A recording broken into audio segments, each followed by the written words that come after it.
오늘은 그 영적인 거버넌스라는 제목으로 하나님의 말씀 전하겠습니다. 거버넌스라는 단어가 문법적으로는 지배 구조, 관리의 방식 이렇게 번역을 할 수 있을 겁니다. 하지만 정의라는 단어를 우리가 단지 사랑 혹은 긍휼로 바꿀 수 없는 것처럼 이것도 이 영어권 사용자의 관점에서는 이 하나의 통일된 규정과 정의로서 설명하기는 좀 난점이 있습니다. 그래서 각각 뭐 정치의 영역에서든 기업의 영역에서든 다른 방식으로 그 언어의 정의를 내리고 사용하는 것을 볼 수 있겠죠. 이것을 저는 이렇게 정의를 내리는데요. 한 공동체나 한 조직이 한 방향으로 나아가기 위해서 공유하고 있는 문화, 규칙, 소통 방법 이렇게 정의를 내립니다. 교회 공동체의 관점에서 보면 하나님의 말씀이 전 성도들의 컨센서스를 이루어서 같은 방향으로 나아갈 수 있도록 만들어 나가는 거죠. 그러니까 그 말씀이 바로 이 거버넌스의 주요한 통로다 이렇게 말을 할 수 있을 것입니다. 조금 더 쉽게 제가 설명을 하도록 하겠습니다. 예전 한 그룹 회장께서 엔지니어 수백 명을 자기 집으로 초대해서 학습을 했다고 하더라고요. 그래서 라디오 제품 같은 경우 뭐 파나소닉사와 그리고 한국에 있는 자회사 이것을 다 분해합니다. 그리고 그 부품의 차이를 이야기를 하면서 왜 이 라디오 음질의 차이가 날 수밖에 없는지 계열사 사장들에게 설명할 수 있을 정도의 업에 관한 이해가 있었다고 말하죠.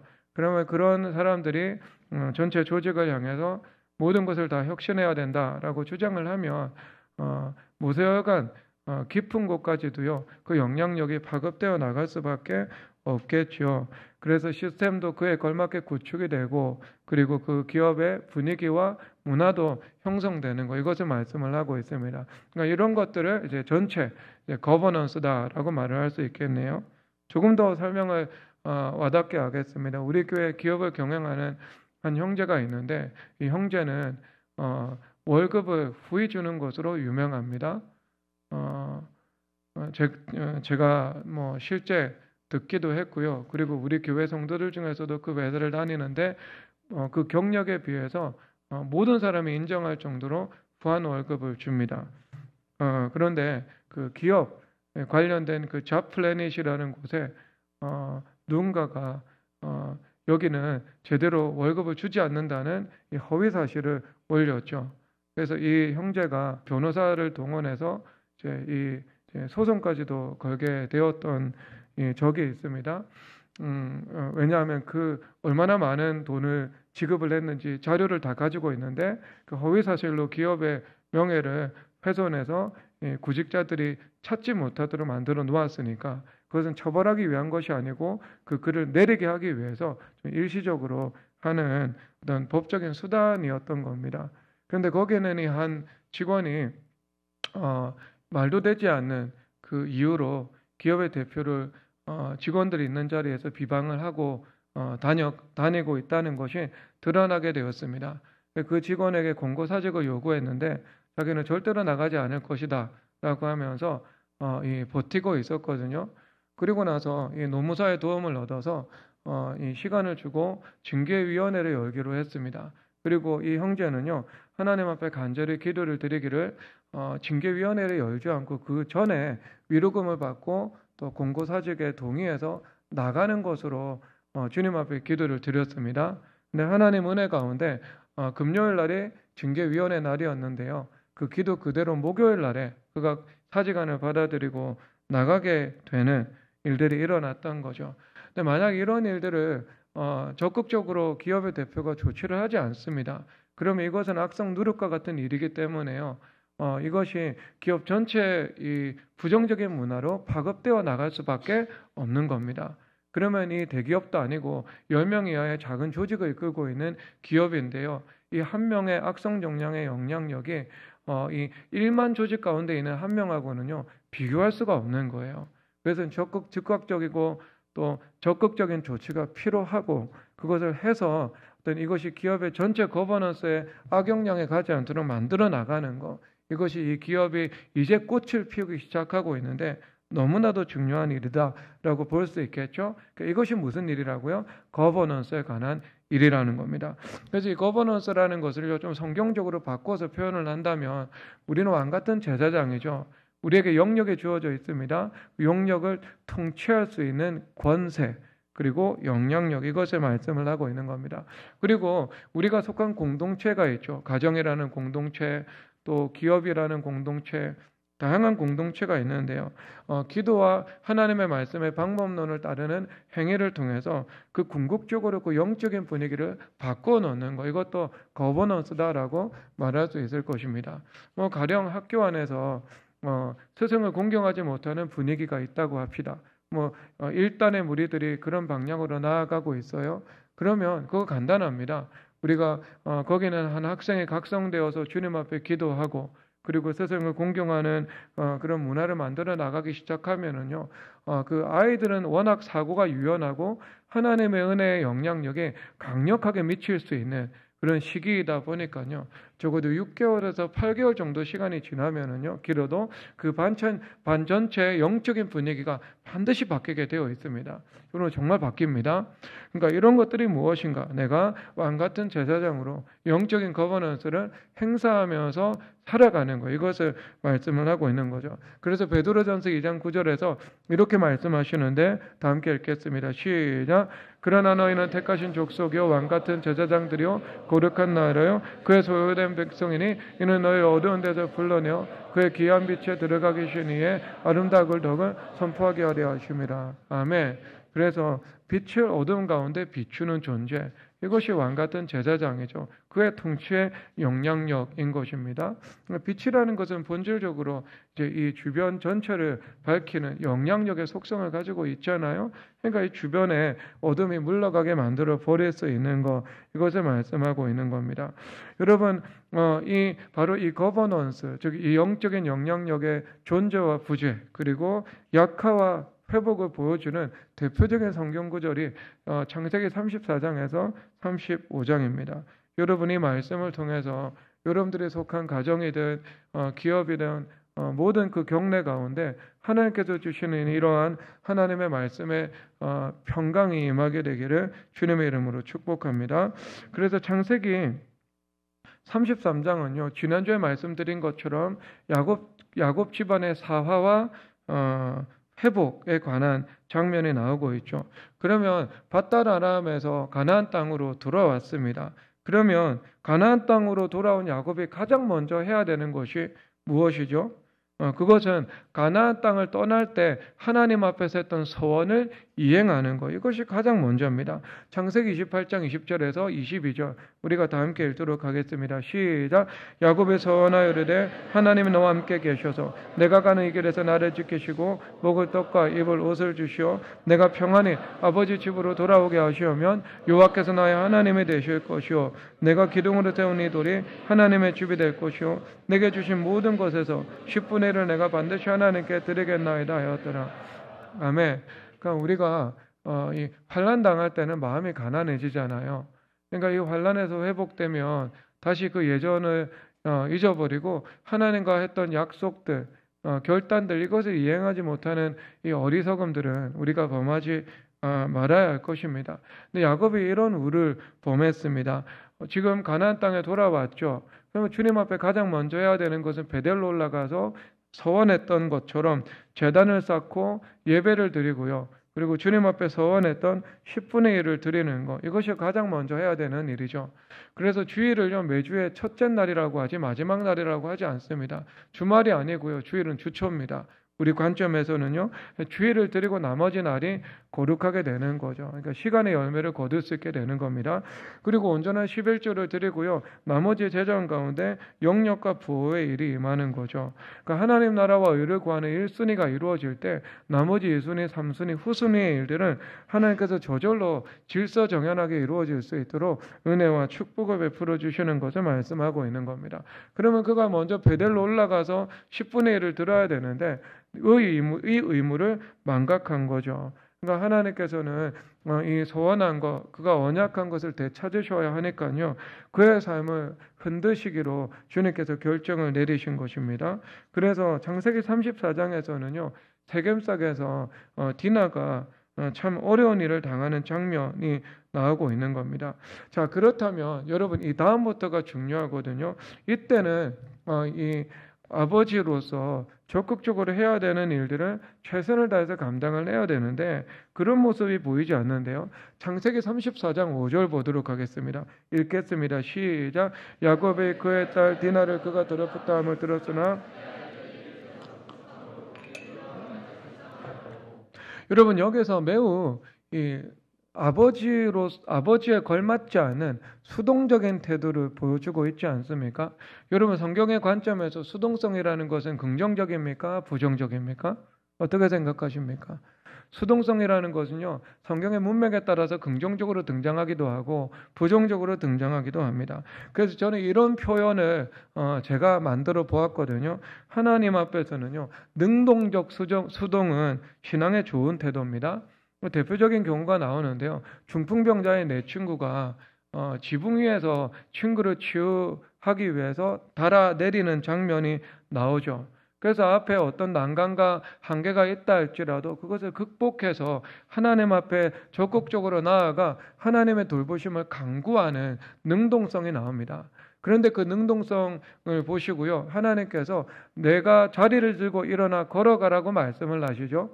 그래서 그것은 하나님의 말씀의 능력이 전적으로 그 중풍병자에게 임하여서 이 자리를 들고 일어나 걸어갈 수 있게 되는 역사가 나타납니다. 그러니까 이것은 자신의 힘으로 일어선 것이 아니고요. 하나님의 능력으로 일어선 거죠. 하나님의 능력을 받아서 일어서게 된 것. 이것은 여러분 또한 수동성을 말하고 있는 것이지 않겠습니까?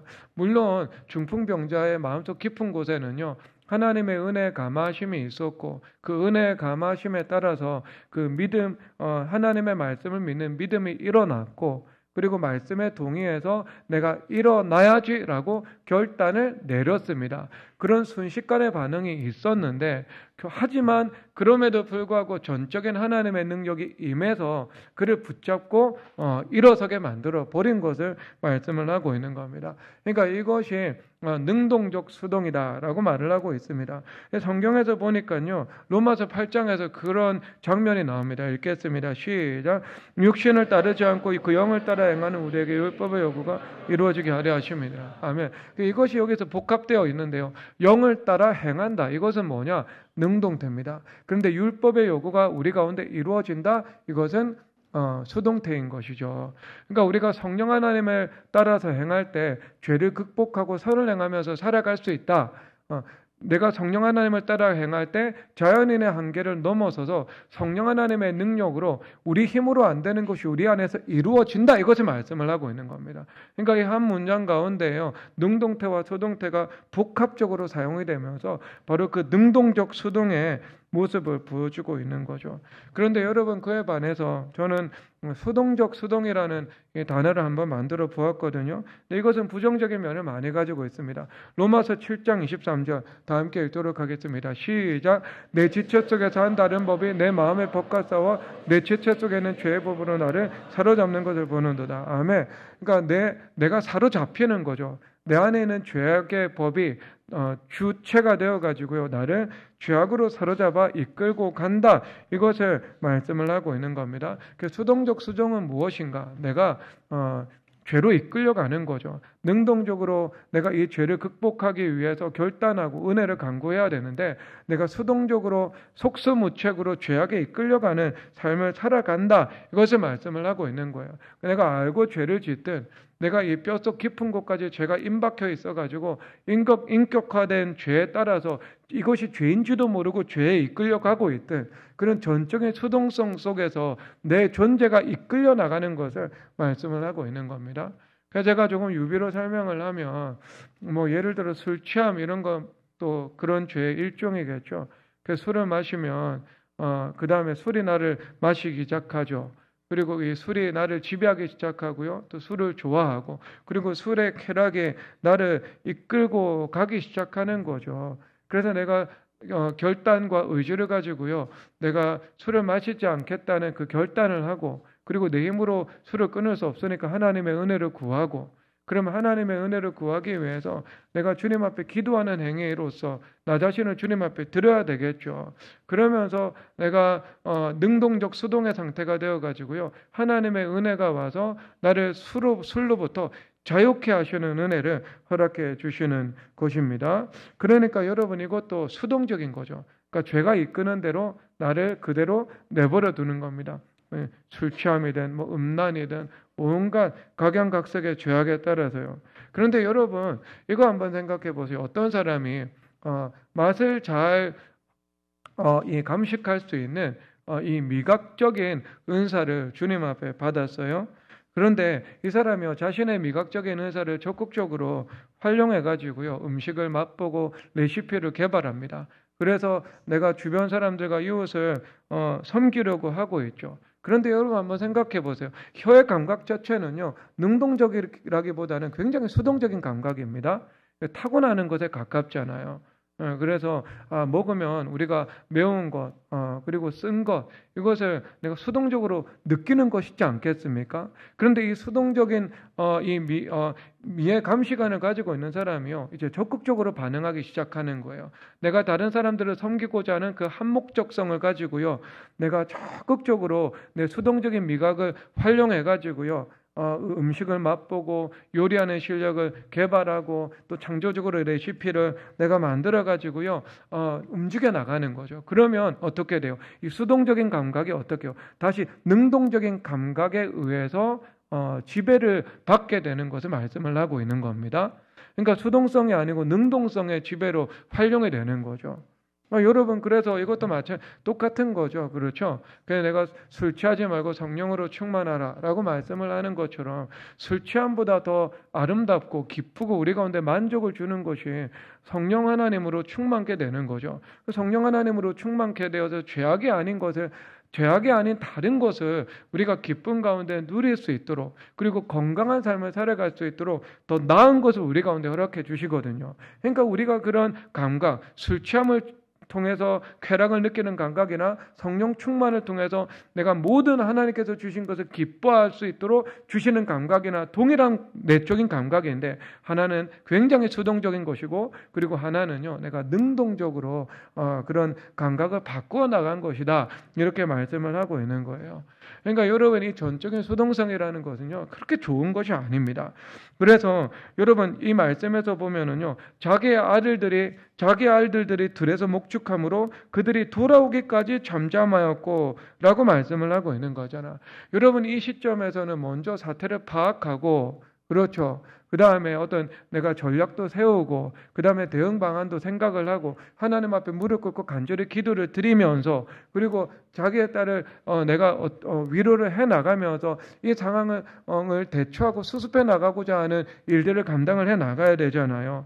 그러면 여러분, 이후에 나오는 더 큰 실수와 더 큰 악을요, 반드시 막을 수가 있었을 것입니다. 그런데 아직까지는요, 여러분, 그 수동성이 이를 키우고 있는 모습을 보고 있게 되는 거죠. 그러니까 여러분, 우리가 여기서 하나님의 지혜를 발견을 해야 되거든요. 그러니까 야곱이 지금 틈을 주는 이유가 있습니다. 여러분, 야곱 집안이 이 이후에 엄청난 위기가 닥쳐오게 되거든요. 엄청난 위기가 닥쳐오게 되는데, 어떤 위기인가? 여러분, 이건 일단 읽고 시작하겠습니다. 창세기 34장 30절입니다. 읽겠습니다. 시작. 야곱이 시몬과 레위에게 이르되 너희가 내게 화를 끼쳐 나를 금 이 땅에 주미고 가나안 족속과 브리스 족속에게 악취를 내게 하였도다. 나는 수가 적은즉 그들이 나를 치고 나를 죽이리니 그러면 나와 내 집이 멸망하리라. 아멘. 지금 야곱의 아들 시몬과 레위가 아버지의 승인 없이 무단으로 나아가서 세겜성 주민들을 모두 학살을 해버리거든요.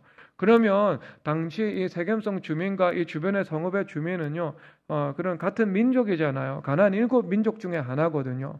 그러면 여러분 조상을 공유하는 같은 민족 집단이 있거든요.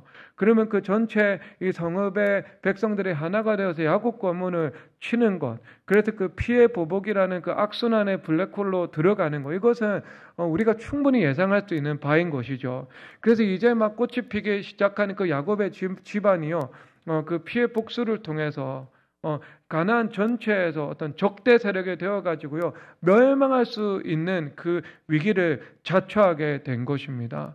그러면 여러분, 이 원인들의 여러 가지 연세가 있겠죠? 첫 번째 원인은요, 베델로 올라가서 서원 이행 안 하는 것. 첫 번째 원인이죠. 그리고 또 다른 원인이 있다면은요, 지금 세겜성 거민과 혼인 언약을 맺었잖아요. 그러니까 디나를 주고, 그 다음에, 디나를 주고 서로 통혼하려고 언약을 맺었습니다. 근데 이것은 더 큰 실수였어요. 왜 그런가? 왜냐하면은 하나님께서 가나안 백성하고 통혼하지 말라고 하고 있거든요. 하나님께서 율법에서 금하고 있습니다. 하나님 기뻐하지 않으시는 뜻이죠. 동일하신 하나님이시니까. 그리고 이 세겜성 주민의 의도가 무엇이었는가? 이 백성과 우리 백성을 서로 하나 되게 만드는 겁니다. 그러면 흡수 통합되는 것인데요. 야곱 집안의 정체성이 보존되지 않죠. 여러분, 원수마귀의 가장 큰 이 모략이었던 것입니다. 그 원수마귀의 틀에 반으로요, 야곱 집안 전체가 빨려 나가는 거예요. 그러니까 이 두 번째도요, 두 번째도 이 일이 일어난 원인의 연쇄, 두 번째 원인이 될 수 있는 거죠. 그런데 여러분, 가장 결정적인 원인이 무엇인가? 그것은요, 이 가정의 질서가 무너진 거였습니다. 왜냐하면 야곱이 가장이잖아요. 야곱이 제사장으로서 주도권을 행사하면서 자녀들과 소통하고 대응 방법을 논의하고 기도하고 하나님의 응답 받아가지고 그다음에 일을 처리해 나가야 되는데요. 야곱이 지금 영성이 태화되다 보니까요, 지금 수동의 상태로 머물러 있는 거예요. 무력한 상태로 있는 겁니다. 그러니까 지금 누가 주도권을 잡은 거예요? 아들 시므온과 레위가 둘째, 셋째 아들인데요, 주도권을 가지고요, 집안의 일을 좌지우지하면서 아버지의 허락도 없이 가장 중대한 일들을 감행해 버린 겁니다. 여러분, 이것은 어떻게 비유하면 되겠어요? 여러분, 예를 들어서 축구팀의 감독이 있는데요, 그 감독의 권위가 무시되고 코치가 감독의 권위를 월권으로 행사를 하면서 팀 전체를 움직입니다. 그 팀은요, 챔피언스리그 우승할 팀이라도요, 2부 리그 강등될 거예요. 그렇게 될 겁니다. 그리고 교회에서 담임 목사의 권위가 있는, 정당한 권위가 있는데 담임 목사의 권위가 무시되고, 예를 들어 장로님이 그 담임 목사의 권위를 대신해서 더 큰 권위를 행사하기 시작한다. 우리 교회 그런 일이 없지만 그러면 여러분, 그러면 그 교회는요, 하나님께서 역사하실 수가 없는 교회가 되는 것이지 않겠습니까? 가정에서도 마찬가지잖아요. 가정 위에 이 가정의 아내가 있어가지고요, 주님 안에서 순종하는 것인데, 물론 주님 안에서 순종해야 되는 것이고, 그런데 주님 밖에서는요, 순종과 불순종의 문제에 들어가는 것이 아닙니다. 남편이 와가지고요, 주일 예배 드리지 마라. 남편이 와가지고 너 술 마시라. 남편이 와가지고 교회 가지 말라. 이런 것들은요, 순종과 불순종의 계명이 아닙니다. 그런데 그런 것이 아닌데, 가정의 주도권을 가지고 행사할 수 있는 일인데, 그 권위를 존중하지 않고 아내가 남편의 머리 위에서 이 영역을 움직여 나가려고 한다. 그래서 여러분, 하나님께서 복을 주실 수가 없어요. 그래서 기업의 대표가 남편인지 아내인지 모른다. 그러면 기업의 대표가 법적 대표는 남편인데요, 그럼 실질적으로 아내가 그 기업을 내가 움직여 나간다, 주요 의사 결정을 아내 허락받고 한다. 그러면은요, 이미 어떻게 되는 거예요? 이미 야곱 집안처럼 질서가 무너졌기 때문에 하나님께서 일하실 수가 없게 되는 거예요. 이미 거기서부터 원수마귀에게 기울어진 거예요. 기울어진 거. 여러분, 그냥 간단하게 생각해 보십시오. 제가 교회에서 제일 중요한 거 난지 사모한테 허락받고 결정한다고 생각 한번 해보십시오. 안 그렇습니다, 여러분? 우리 집안에서 제일 중요한 결정은요, 제가 하나님 앞에 응답받고 결정하는 것으로 우리 모든 가족이 다 알고 있습니다. 모든 가족이 다 알고 있습니다.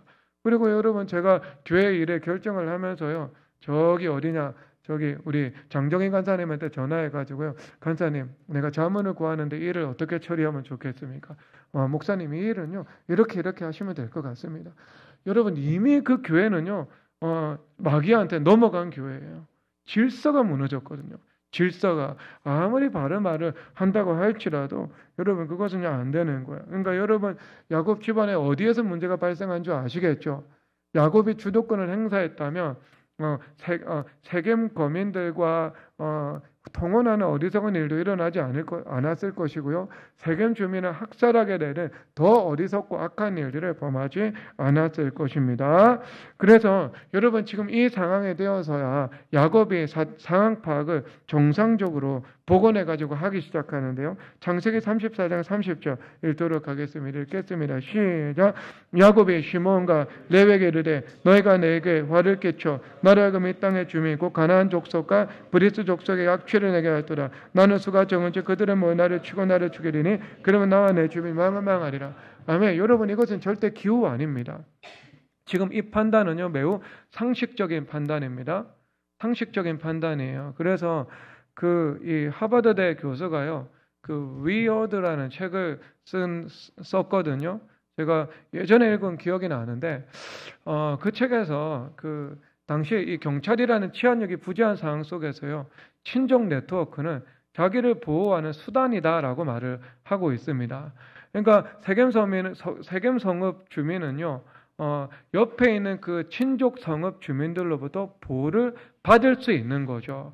이것이 당시 이 합법적인 치안의 수단이었던 거예요. 그러니까 지금 야곱 집안이 언약을 파괴하고 그 다음에 이 학살하는 악을 행했습니다. 그러면 이것은 반드시 주변 성읍들의 보복을 합리적으로 그리고 상식적으로 논리적으로 불러오게 되는 지극히도 인과적인 일들이 됐던 거죠. 그러니까 지금 야곱이 지금 우리 큰일 났다. 우리 집안 이제 멸망한다라고 해가지고요. 다시 그 야곱다운 신앙으로 돌아오게 되는 계기가 되는 것을 말씀을 하고 있는 겁니다. 그래서 여러분 여기서 우리가 한번 하나님의 실수 없는 완전한 지혜에 대해서 살펴봐야 되거든요. 여러분 하나님 완전한 분이시죠. 그러면 하나님은요 지혜와 지식에 있어서도 완전해야 됩니다.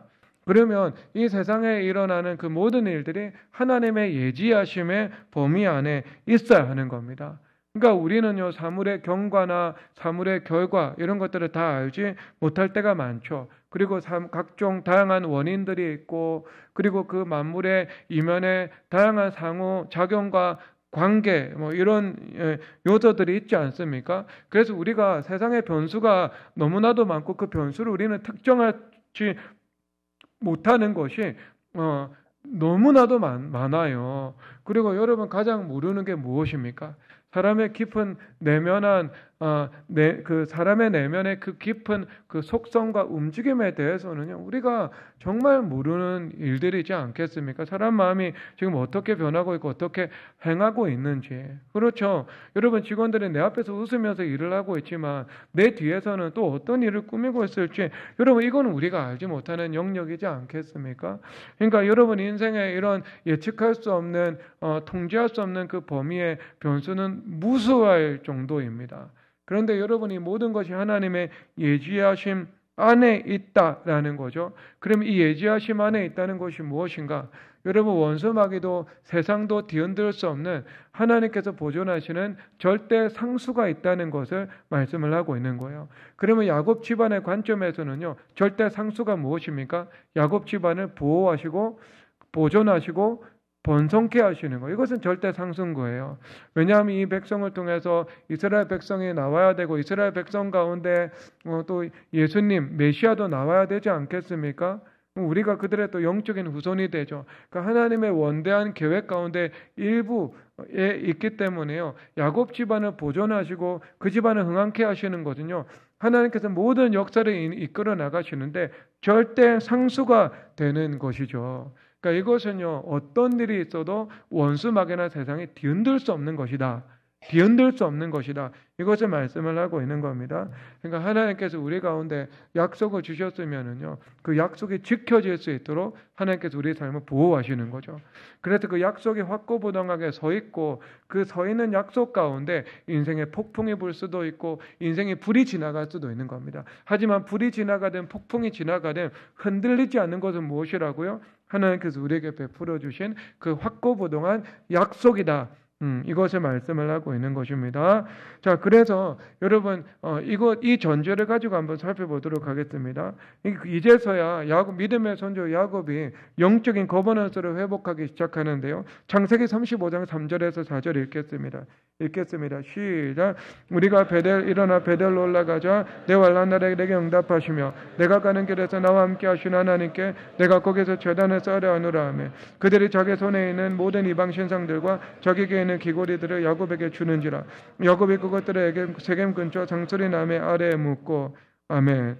그래서 야곱이 적극적으로 주도권을 행사해서 그 자녀들 가족들이 우상 숭배에 죄에 빠져 있었거든요. 그래서 너희들 우상을 버려라. 그 다음 너희들 회개해서 영혼을 정결하게 하라. 의복을 바꿔 입으라. 너의 삶의 방식을 바꿔라 라고 말을 하고 있습니다.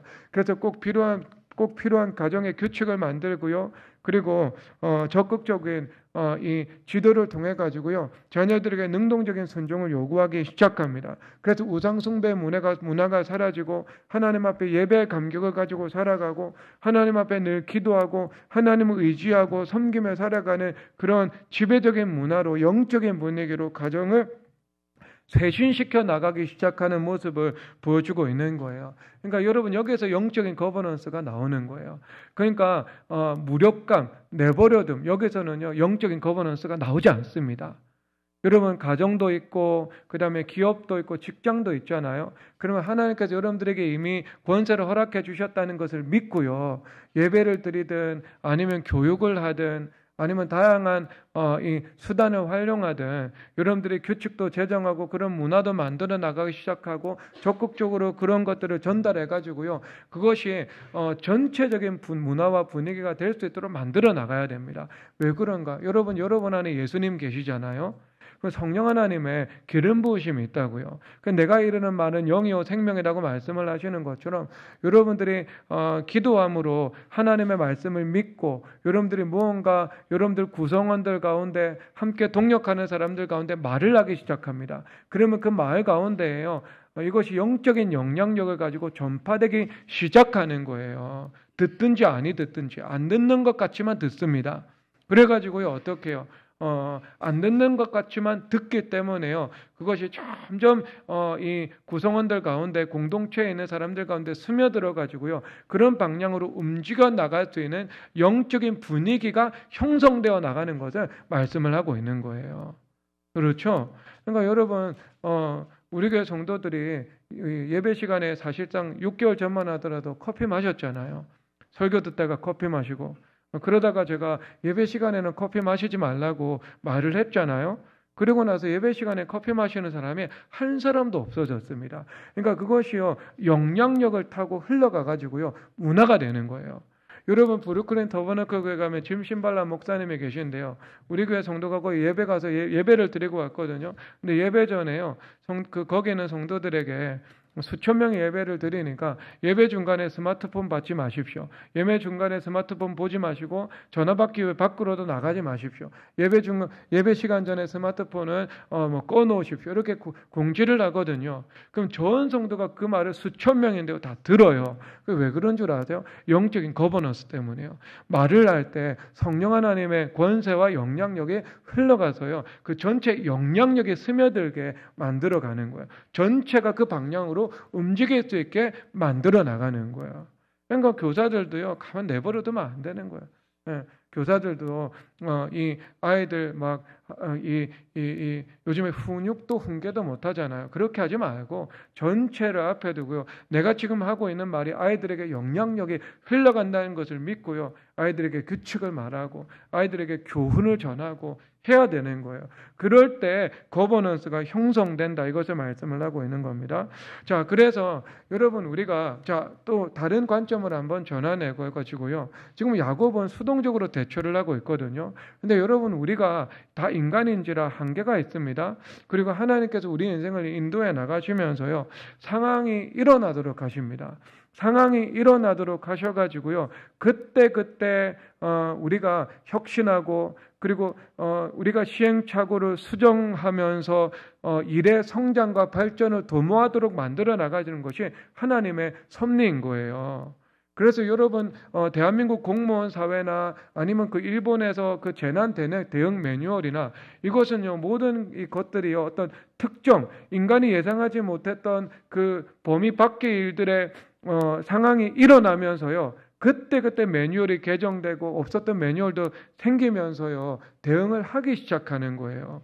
그 우리나라도요 예를 들어 뭐 이태원 사건이 있고 그 다음에 막 밀집 지역에 사람들이 많이 몰릴 때 어떻게 대응해야 되는지 어떤 그 일사불란한 체계를 만들기도 하거든요. 그 사회 속에서요.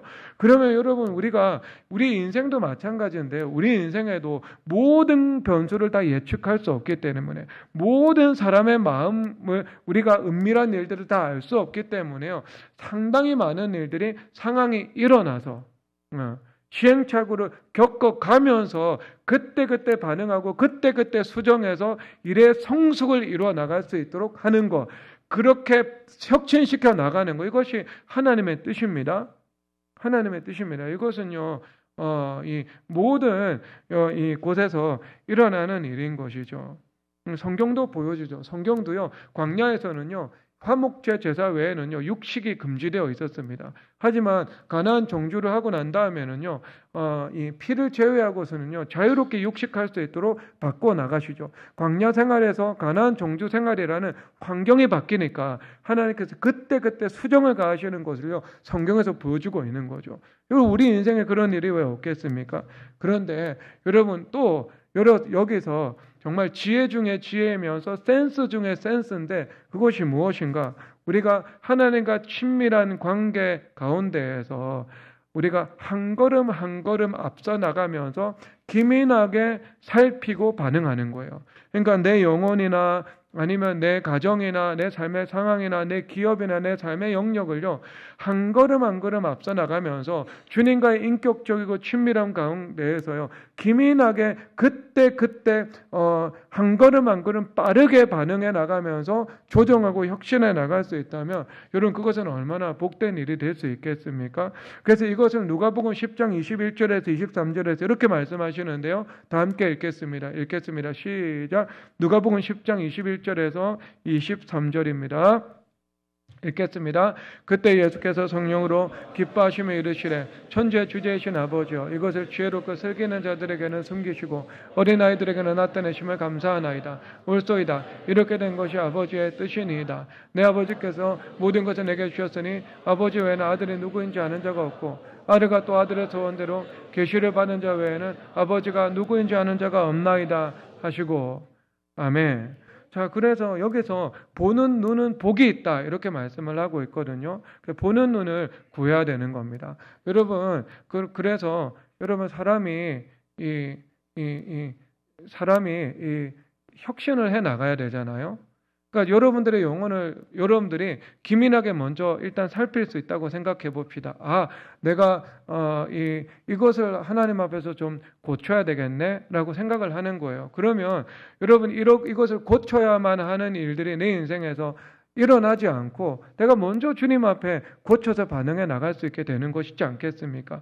그럼 매사에 어떤 관계 트러블을 겪으면서 내 인격이 성숙해지는 것이 아니라 내 자신을 헤아리고 살피는 그 과정을 통해서 내가 관계에 상함 없이 그리고 앞으로 더 좋은 관계를 맺어 나갈 수 있고 더 많은 사람들을 품어 나갈 수 있는 사람으로 혁신이 될 수 있는 것이지 않겠습니까? 살펴하는 거죠. 살펴하는 거. 여러분 제가 올해가 2024년입니까? 5년입니까? 여러분 제가 2023년까지요 설교 준비를 안 하고 강단에 올라왔거든요. 그리고 2024년부터요 제가 혁신을 해야 되겠다라는 생각을 했습니다. 그래서 주일 예배 설교를 준비를 하고요 아웃라인을 가지고 올라와서 말씀을 전하기 시작하거든요. 근데 왜 혁신을 하는가? 제가 지난 10년 동안 설교를 준비 안 하고 말씀을 전하다 보니까 남아있는 자료가 없는 거예요. 스스로 10년이나 설교를 했는데 그럼 이만큼 필사한 게 있는데 그걸 어느 세월에 다 읽고 검토해가지고 다시 메모를 하고 정리를 하겠습니까? 안 되는 거예요. 그래서 2024년부터요 제가 기도 중에 스스로 혁신했습니다. 이제부터는 내가 어떤 자료를 축적해 놓아야겠다라는 생각에서요 작성하고 버리고 올라오는 거예요. 이것도 스스로 헤아려 살피면서 조금씩 수정을 가하면서 어떤 하는 방법을 바꾸는 거죠. 여러분 이것 외에도요, 제가 혁신하고 고치고 바꾸는 것이요, 뭐 수시로 제 인생 가운데 있습니다.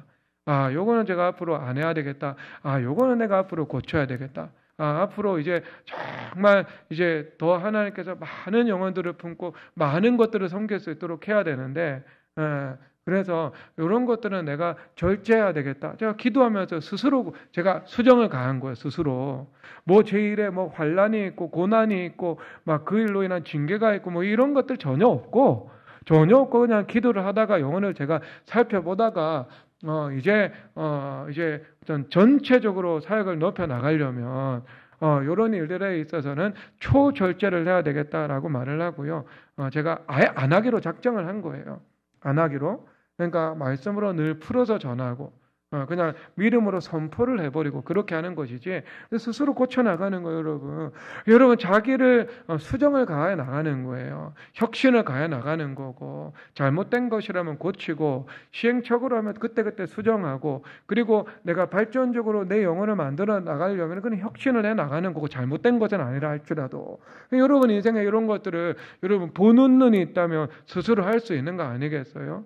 스스로 할 수 있는 거. 내가 기업을 경영해 나가면서도 지금 이런 부정적인 기류가 흐르고 있네. 이 부정적인 기류는 내가 기도를 하고 때를 따라 내가 이 적절한 조치를 취하면서 이것을 없애 나가야 되겠다라고 할 수 있는 거예요. 할 수 있는 거.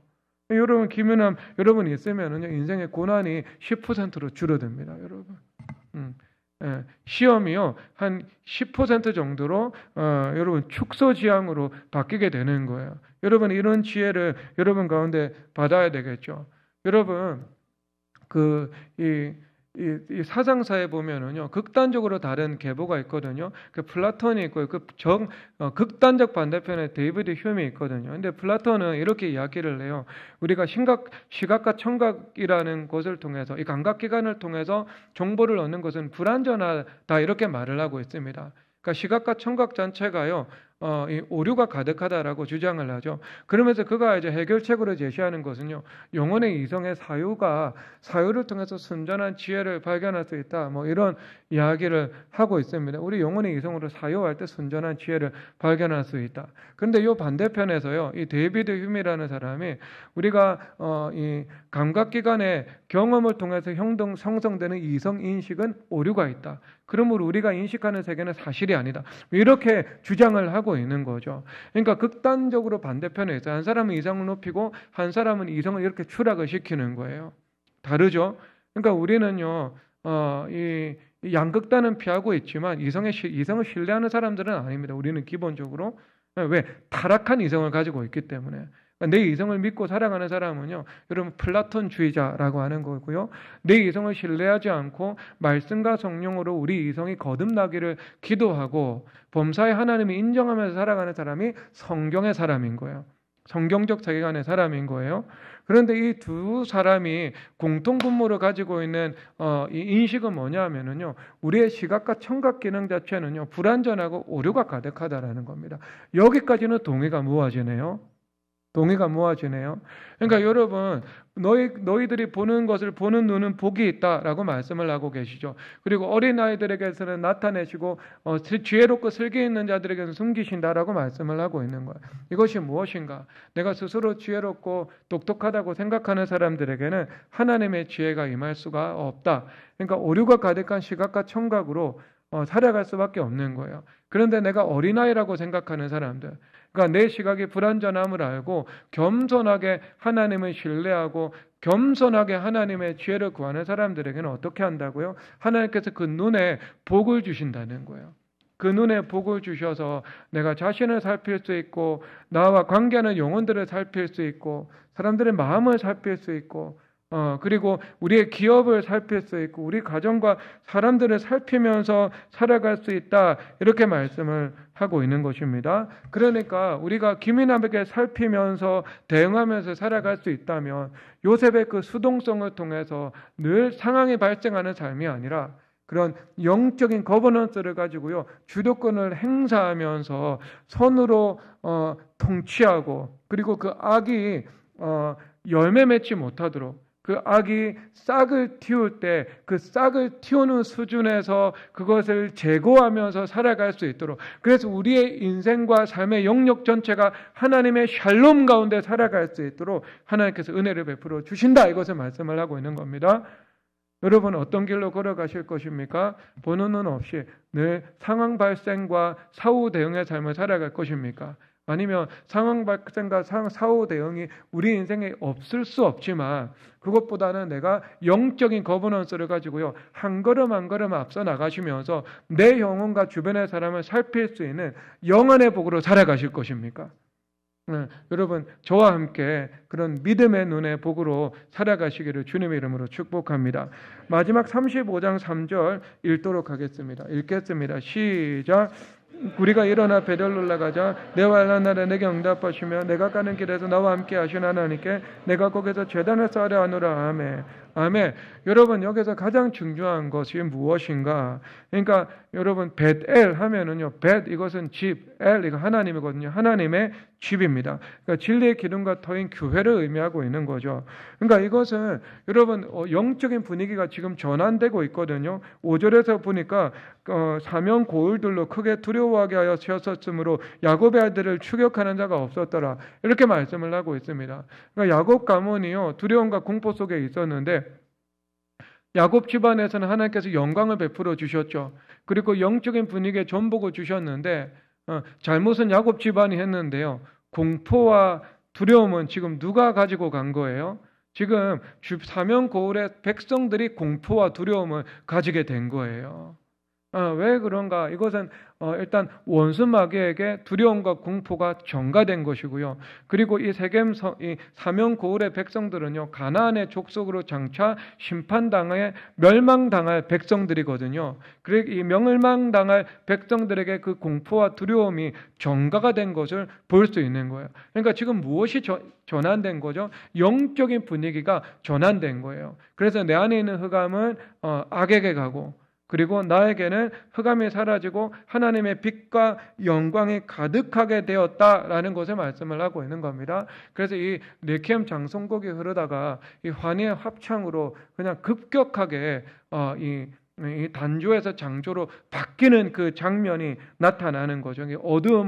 어둠에서 빛으로 전환되는 겁니다.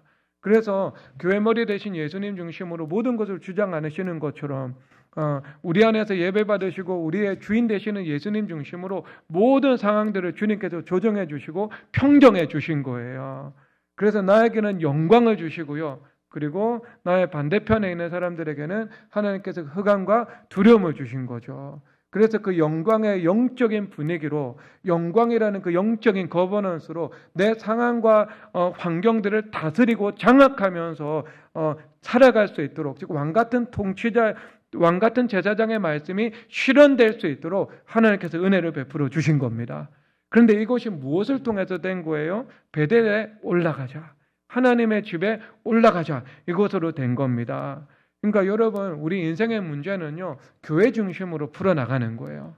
내가 교회됨을 이룰 때, 교회 중심의 삶을 살아갈 때 내 삶의 흑암은 떠나가게 되고요, 내 삶 가운데 영광이 임하고 그 영광이 주장하게 되는 것을 말씀을 하고 있는 겁니다. 잃어버린 왕같은 제사장의 통치권을 내가 다시 회복되어서 능동적이고 적극적으로 내 삶의 역량, 내 삶을 다스리면서 살아가게 되는 거예요. 내 인생 가운데 환란이 폭풍처럼 불처럼 몰려온다 할지라도요, 하나님께서 나에게 영적인 거버넌스를 주셔서 그 환란에 대해서 믿음으로 응전할 수 있게 되는 것이고요, 마침내 넉넉히 환란 가운데 승리해서 그 고난을 정복할 수 있도록 하나님께서 은혜를 베풀어 주시는 것입니다. 여러분 이런 영적인 거버넌스의 전환이 무엇을 통해서 이루어진다고요? 교회 중심을 통해서 이루어지는 거예요. 그래서 환난 중에 만날 내 도움이 하나님이시고요, 그리고 그 하나님은 교회에서 경험을 하게 되는 겁니다. 그래서 베델로 올라가자 말씀하십니다. 여러분 옆 사람에 인사하겠습니다. 베델로 올라갑시다. 교회에서 예수님을 만납시다. 그럴 때 그 제단 쌓는 삶을 통해서 여러분 인생의 축복이 쌓아지게 될 것을 예수님의 이름으로 축복합니다.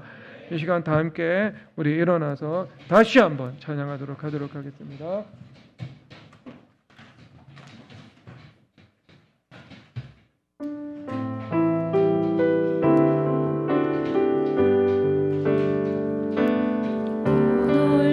오신 사랑으로 내게 찾아온 생명의 빛 나를 붙잡는 실패의 자리 잊고 일어나 구원의 주를 외치는 또 놀라우신 사랑으로 내게 찾아온 위로의 빛 나를 누르던 세상의 말을 떨쳐버리고 구원의 주를 외치는 다시 한번 외쳐 부르리 예수여 나를 돌아보소서 어둠 속에서도 빛을 비추시는 예수만이 내 소망 다시 한번 내 잠들이리 예수여 내 손 잡아주소서 폭풍 속에서도 주가 붙드시는 예수만이 내 다시 한번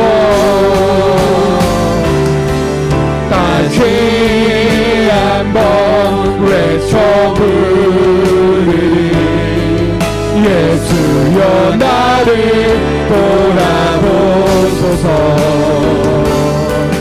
어둠 속에서도 빛을 비추시는 예수만이 내 소망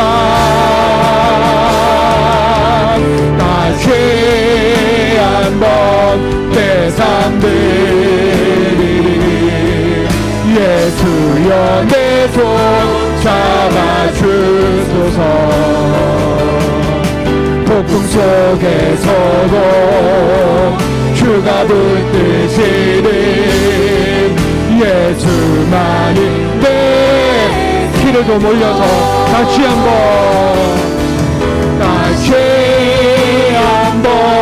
외쳐 부르리 예수여 너를 돌아보소서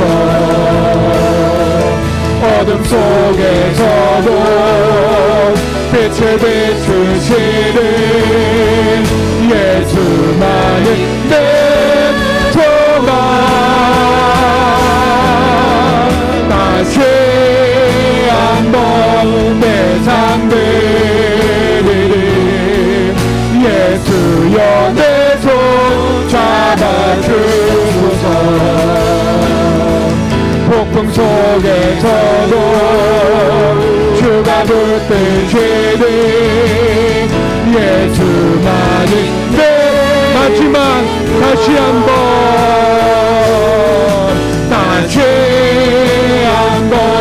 외쳐 부르리 예수여 나를 돌아보소서 어둠 속에서도 빛을 비추시는 예수만이 내 소망 다시 한번 내 잠들이리 예수여 내 손 잡아주소서